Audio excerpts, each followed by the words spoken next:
I got this script at a certain time in my life, just career-wise. I was feeling a bit disillusioned, and then also I just had gone through a family. My dad was sick, and my two sisters and I came together, and so there was all these things that were happening. And then I read this script about three sisters and coming together and family and all this dysfunction, and also the part of Karen is what really spoke to me. Just someone who could be so desperate and hopeful and attached to their illusions to the point that they see nothing but. But also someone who's trying to make an effort despite the pain or trauma they've suffered as a kid. There's all these elements that spoke to me, and the writing was just breathtaking because you don't often see it in cinema today. I saw the play on Broadway, and I'd never laughed or cried so much at a theater experience. So to get a chance to be a part of creating that for screen and with this cast was beyond belief exciting, and being able to bring this story to more people, because not everybody gets to go see the play. So it felt exciting to me. I sat next to Meryl Streep for 3.5 days. Meryl's on one side, Juliette was on the other, and it's crazy. You look around, every chair is filled with someone you respect and admire and have watched for years. And Meryl did squeeze my knee one time under the table. I still haven't washed it. that was a thrill. And it just ups your game. You feel like everybody's doing their best and you just want to match that. And those are 4 of my favorite days in my whole life. I'll never forget it. And it's so rare when you have actors of that caliber because everybody's so present as their characters. And, sometimes you'll work on movies, you're like, I relate to this one and that one, and you're like, there's the weak link. There were no weak links in this movie, and everybody has their moment within their story, or several moments, and it was just beautiful to interact with. And what you just said about everybody being open is true, and one thing that reminds me of is the way the scene turns on a dime from moment to moment, and you couldn't have that unless everyone was paying attention. And from hilarity to devastation in a second, and it was like John said, at the end of that, we probably could have put it on stage and just run the scene, because everybody knew that scene inside and out, and it was amazing. And that scene was true to the play, word for word. Yeah, nothing was edited from it. Yeah.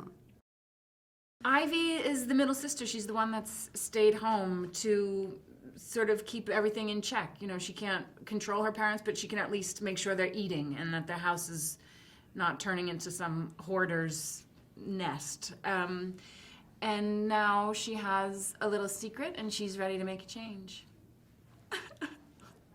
I love her interpretation of Ivy. That was the one in the script. I didn't fully know who that person would be, and Julianne brings such beauty and grace and this quiet strength and everything. That's very nice. Yeah, she's incredible. Yeah, no, she is.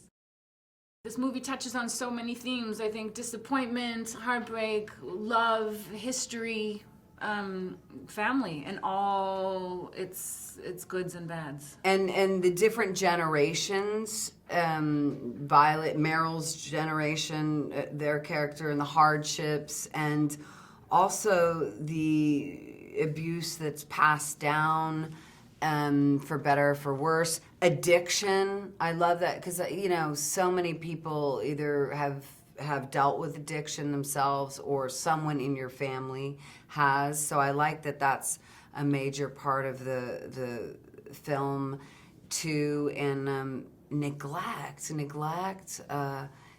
love in spite of. There's all kinds of wild combinations of humanity in this movie. And it's funny. All that. And it's a riot. And it's hilarious. And it is actually funny. And how you can have such dark things be so funny, I don't know. But that's the genius of Tracy's writing and all these actors. And some neuroses, it is funny. People are peculiar, and and rage is funny. Like Barbara cracks me up, Violet cracks me up, because they're just so cynical and sarcastic at different times. I love it. And they say what often we're thinking and won't say, so that's always entertaining.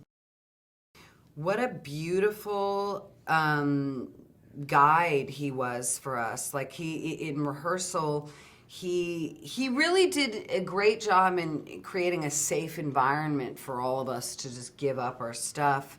And he was smart to do that and make sure we had a real good rehearsal period, like you would in a play. Not as long, but you definitely need that to build the foundation of these relationships. But John has a real gentle touch, but he knows exactly what he's doing. Yeah, he's a really special man. What he has going on all the time is remarkable. I don't know how he gets it all done, but he was so specific and thoughtful about what he wanted. You could tell, he had spent, I think, 18 months or something with this material, and he was very clear, scene to scene, what needed to happen, and he sent us books of images and ideas about the different family members, so you had a history there. And he also is has a lovely personality every day. This is not an uncomplicated group to steer, and he did it with such ease and a smile. I never saw him once get ruffled, which is amazing. Also, to have such material and such sort of horror at times, which didn't pervade our experience at all. It was happening when he said action, in between action and cut, but then it wasn't always a laugh riot right after, but it was a very nice feeling set. It didn't feel like he had to create something to get it on screen. Yeah.